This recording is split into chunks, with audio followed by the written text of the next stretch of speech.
আসসালামু আলাইকুম, welcome to my channel. আজকে আমরা জানব বাংলাদেশের ভৌগোলিক সীমানা সম্পর্কে। বাংলাদেশ দক্ষিণ এশিয়ার একটি ছোট দেশ।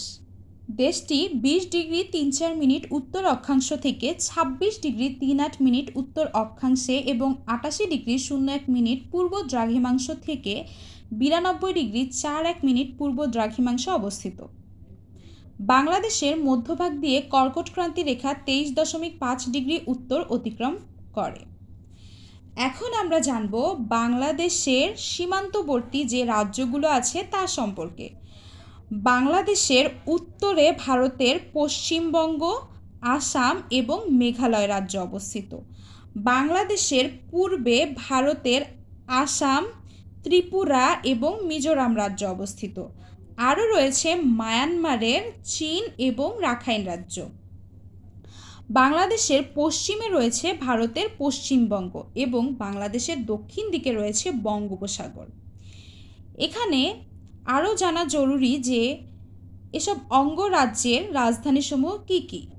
পশ্চিমবঙ্গের রাজধানী কলকাতা, আসামের রাজধানী দিসপুর, তারপরে আমাদের আছে মেঘালয়ের রাজধানী শিলং, ত্রিপুরার রাজধানী আগরতলা, মিজোরামের রাজধানী আইজল এবং মায়ানমারের চীন রাজ্যের রাজধানী হাখা এবং রাখাইনের রাজধানী সিত্তে।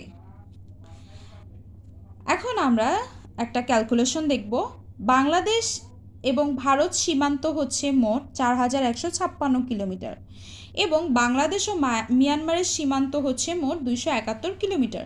সুতরাং আমরা বলতে পারি বাংলাদেশের মোট স্থল সীমা হচ্ছে, এই দুটো যোগ করে আমরা পাই 4427 কিলোমিটার।